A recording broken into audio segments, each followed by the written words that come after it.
Yesterday was MLK Day, the only federal holiday designated for a day of service. What did you do yesterday?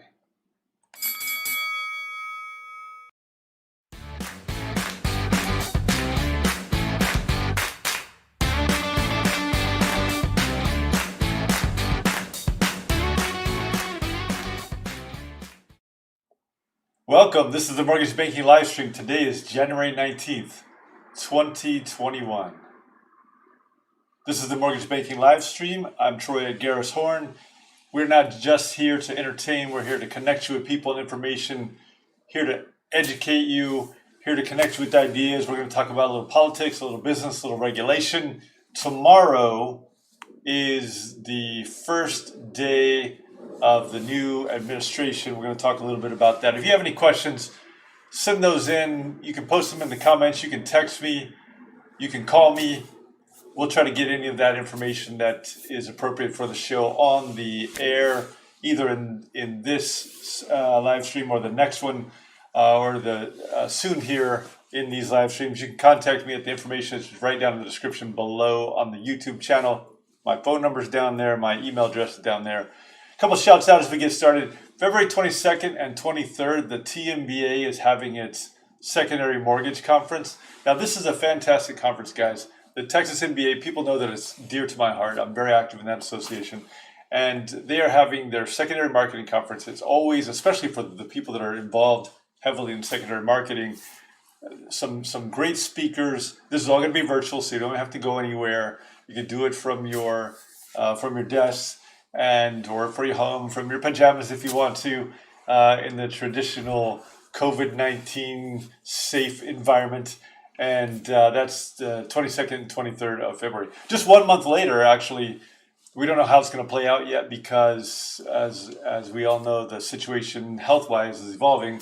Situation in the Texas Capitol is evolving, but the TMBA is having its advocacy day, and this is one of the Texas legislative years, so it's a particularly important moment, a particularly important time to be involved. Check out the Texas MBA. That again is March 22nd, March 23rd, and you will definitely want to be involved there. Some great people that are involved, and you really want to meet those people. It's a great time to get in and support and learn about your industry as viewed from the eyes of the legislators. But it's also a good time to meet other people that are in your business. And I strongly encourage you to be involved there. A couple shouts out to Trey Worley. Thank you very much. Calvin Evans. Great to see you, Calvin. Just some great people here. Josh Pitts. Josh, thank you for the kind words. And always great to see you. And we just have some amazing people. MLK Day was yesterday. That's why we're doing the show today, in fact, because MLK Day was yesterday. We don't work on business on MLK Day.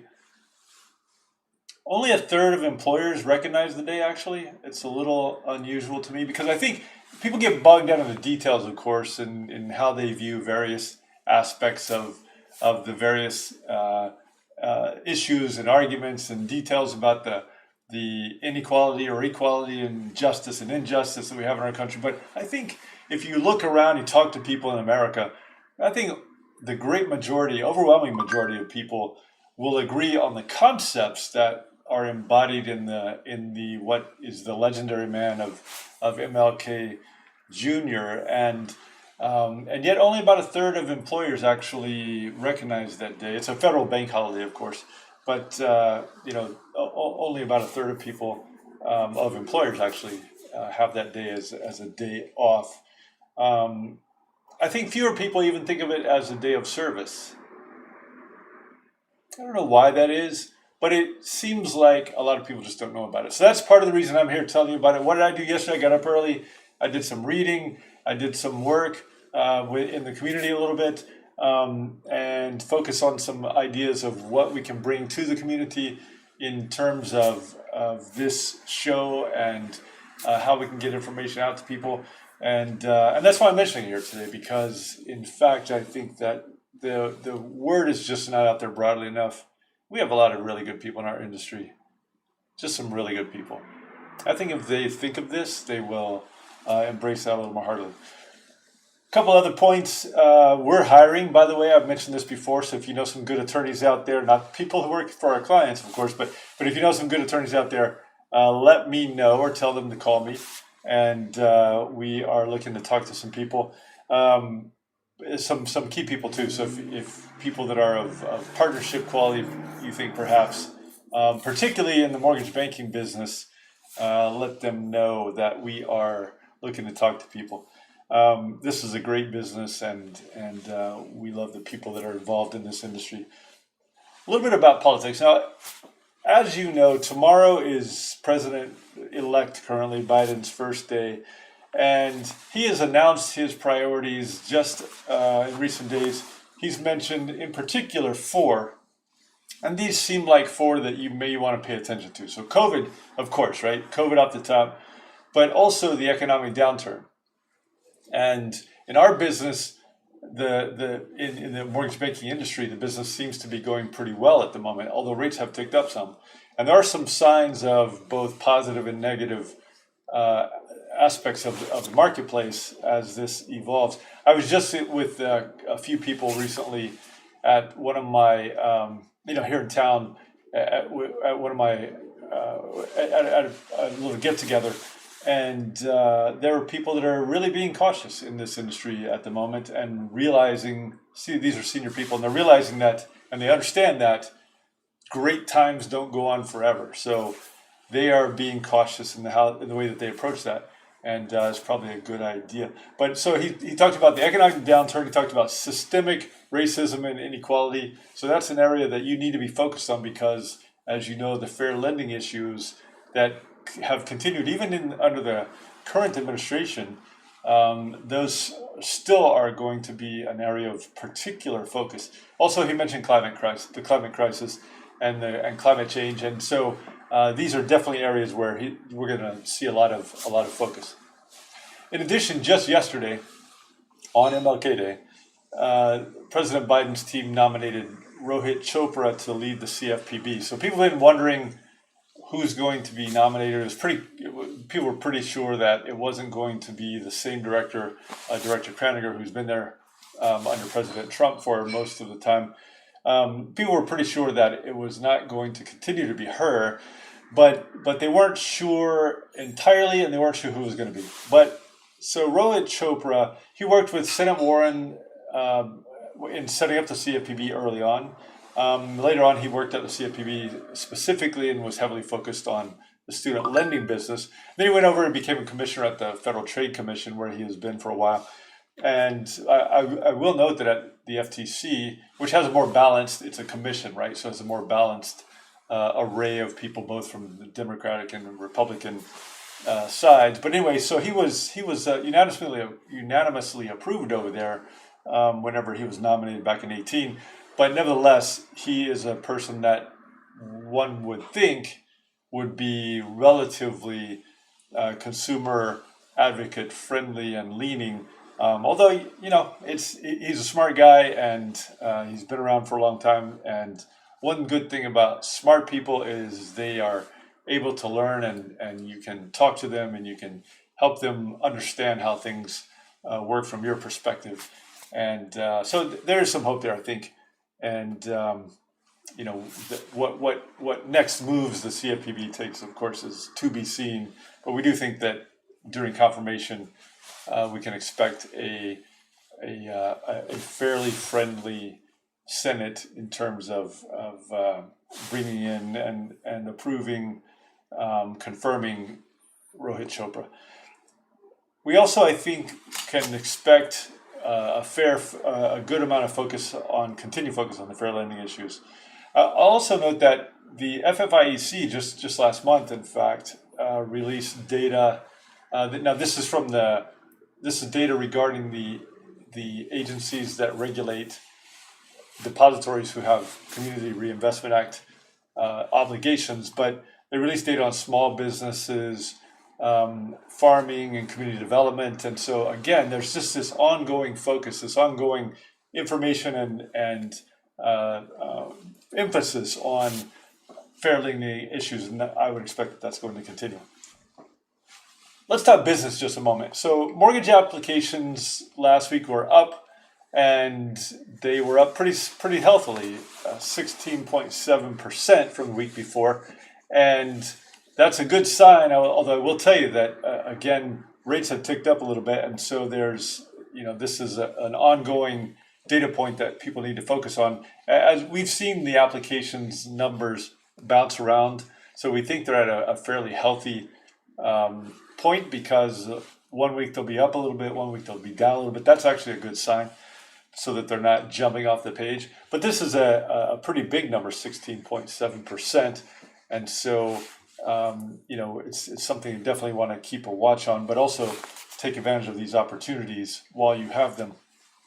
Similarly, loans in forbearance down just slightly, and this is right around 5.5% that it remains, and so this number seems to be stubbornly relatively static, and something that people do want to focus on, and something that certainly the new administration is going to be focused on, because there does seem to be a pretty decent number, a pretty big size number of people that these numbers are just not declining in the way that one would hope, in terms of numbers of loans that are in forbearance. Let's talk briefly about regulators and regulations. So, as I mentioned, the CFPB is most likely having this new director coming, and most likely it will be Rohit Chopra. And as typically is the case in this last few days of the administration, the current administration, this happens every time that administration is going out. You see this flurry of activity where the current administration is trying to put out rules just before the end that they haven't quite finished up yet, and get rules out there. And there's always a lot of activity, and sometimes those rules are pulled back by the new administration when they come in. And so we'll have to see where all of this goes. But I do note that the CFPB in particular, just towards the end here, there were a number of settlements that some of them which we talked about, a number of lawsuits that were filed. One just the other day filed and not settled. This particular lawsuit, interestingly, is based mostly on the allegation of unlicensed activity, which is not an area where the CFPB normally dabbles in, but there are some other allegations that are involved in that lawsuit too. But it is quite interesting that it alleges that the institution was engaged in unlicensed activity, which you would normally think of as a state law issue.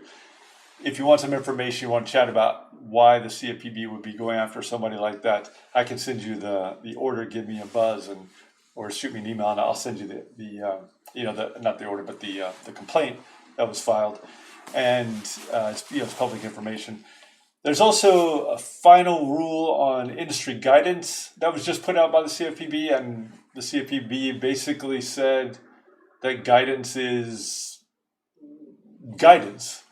And the CFPB in its final rule even says that this new final rule codifies the 2018 interagency statement by a number of the banking and consumer finance regulators that even back in 2018 they said they were really just reiterating well-settled law, and so there's not a whole lot new that is here.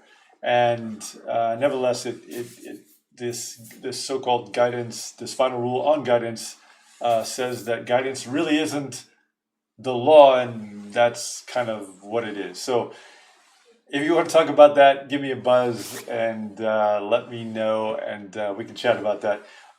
There was also just recently the CFPB entered a memorandum of understanding with the NCUA, the main regulator for federal credit unions. Or for credit unions, and so that MOU was just entered into. Again, there's just this flurry of activity that, who knows, hopefully it will stick, and there won't be a lot of back and forth, but you never know, because just as it was probably difficult to get these items out it's not just CFPB, there's a lot of agencies, but as it's difficult to get these items out, typically by the end of an administration, and they're rushed out, and sometimes it's because they're rushed out because it's the hope that the next administration doesn't change them, but often they do. So that is all happening as we speak. Tomorrow, President Biden will be sworn in, and we will see what goes and what we get from there. And we just do not know yet, but we can expect, I think, a fairly tempered approach, but a fairly swift pace at dealing with a lot of issues that the new administration has on its agenda for quick turn items. Long term, who knows where this goes. Another couple shouts out as we close out. Doreen Goussard, Doreen, great to see you. Laura Brandeo, Laura, one of my favorites. There's a lot of great people in here, but Laura just really is a superstar out there doing lots of great things for the industry and for her company, and just a real shining star out there. Kevin Peranio, Kevin is fantastic. Gabe Gonzalez, Gabe, thank you for the kind comments. Randy VR's, just guys, I'll tell you this. Each time I do this, I get more and more excited about what I'm doing here, because I'm bringing you information, but you bring me information. It's this interactive approach. It is just a lot of fun, and I hope this is helpful. If you like what you're hearing, click the bell and subscribe, and forward this to your friends and let them know. And if you want any topics addressed, just let me know, and shoot me a text or an email, or give me a buzz, and I will try to get that information on. I'm Troy Garris at Garris Horn. This is the Mortgage Banking live stream. Have a fantastic week.